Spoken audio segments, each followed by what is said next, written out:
Reds, it's John Gibbons with Ian Ryan. It's Mo Salah Day. Well, another Mo Salah Day. He's had a lot of days for Liverpool, I would guess. But, I mean, that was a nice surprise, wasn't it? Monday morning, we're all feeling a bit sorry for ourselves. Go back to work, maybe a few beers in the sun yesterday, and then just Mo Salah, 5-year deal, boom. Doesn't let us down, Joycey, does he? He's always doing bits, even first thing on Monday morning. It's a great kind of surprise, Gib. I mean, you think you're always hoping he's going to go and sign a new deal. That was the talk, wasn't it? That Liverpool were going to go and reward him. He's had an unbelievable season. Sky Sports show all of his goals, or most of his goals this morning, and it just kind of realise what a special player we've got in our hands, and how he comes in. You think, even if he just kind of replicates what he's done at Roma, do what you've done in Italy, I think everyone would have been happy with that. 17, 18, 19 goals to come in and do what he's done. 32 goals in his first season. It's a record in the 38-game league season. It was so important that we got him tied down, and it's fantastic news. It is fantastic, and as you say, you know, to get that news on at 8 a.m. on a Monday morning, and fantastic, and it just shows kind of.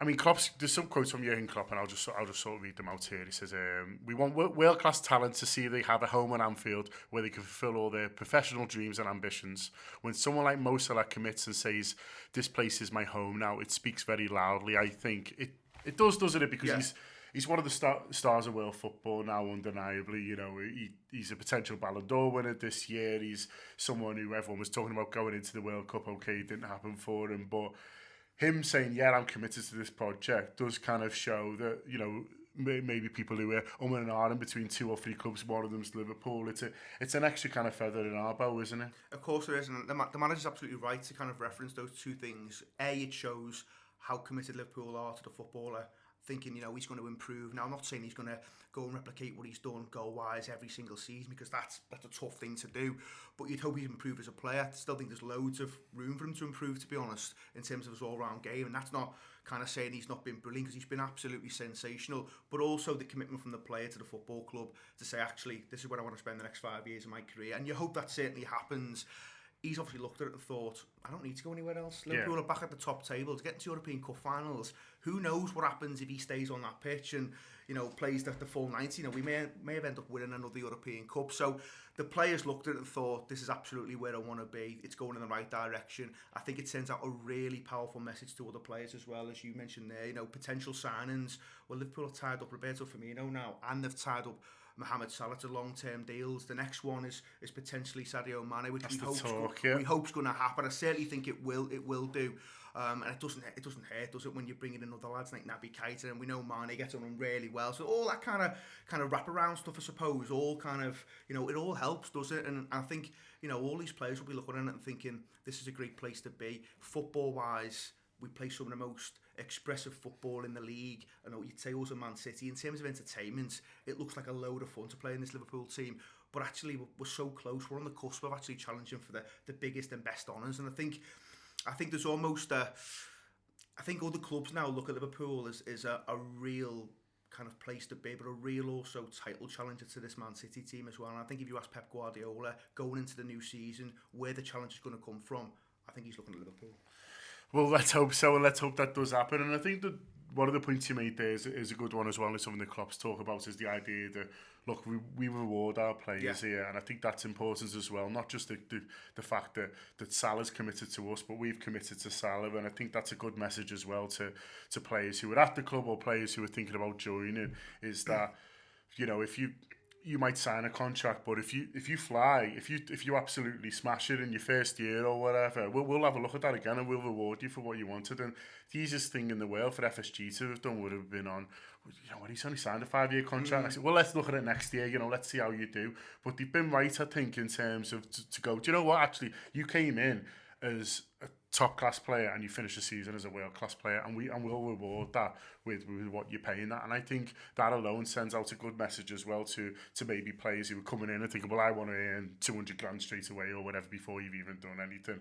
You know, you'll come in, prove it, and we'll pay you the going rate. Absolutely. I think there's a couple of things on that. I think, you know, in the past, the club have been accused of maybe not rewarding certain players. And not moving quick enough at the right time. And you think of the Raheem Sterling thing, which, you know, didn't end well for us in the end. He moves on to somewhere new, and obviously, you know, we lose a great player.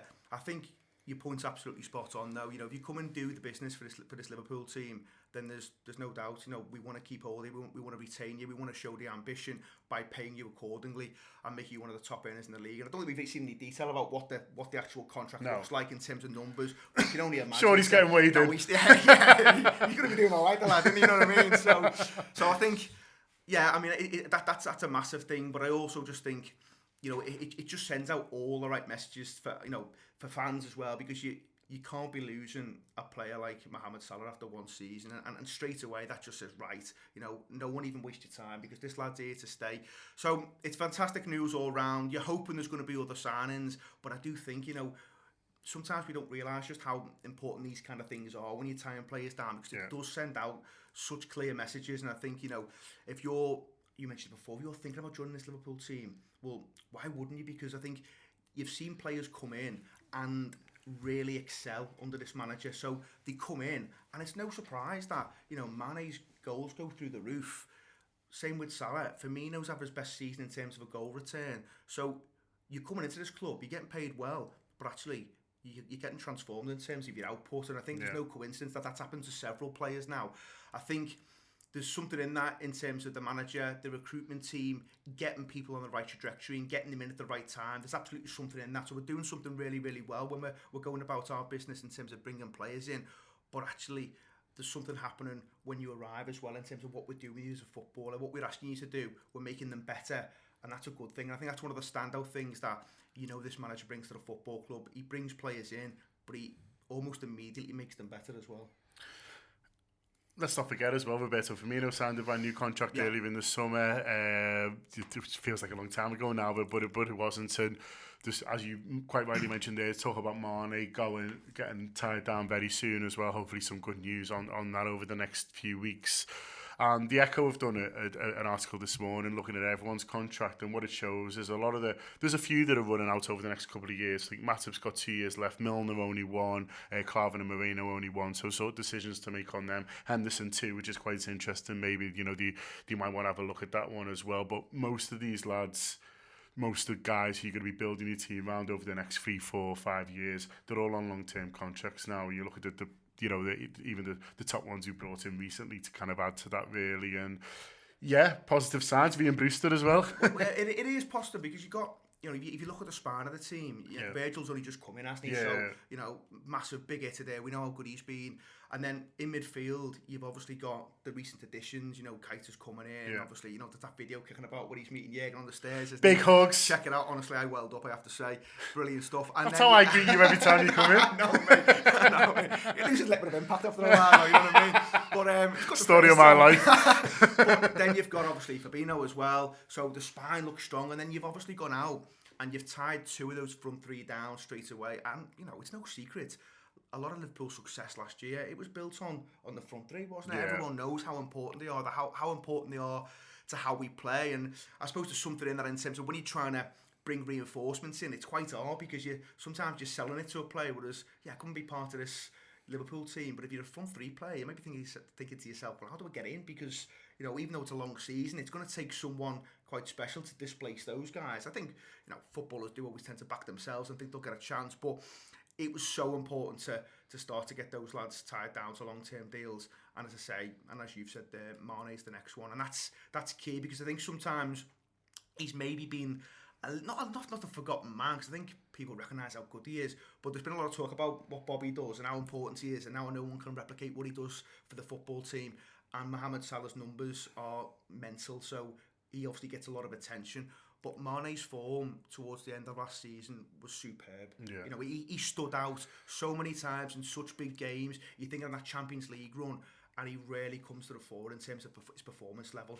And even in the final, he's probably the one, isn't he, who looks the most likely to do something. So it's just as important that we get him tied down to a long-term deal. And actually, I think where he plays next season could be interesting. I talk about the front 3 there. Is there something where they start to maybe move him back a little bit, and he kind of plays in more of a deeper role? We've seen him do it for both club and country now.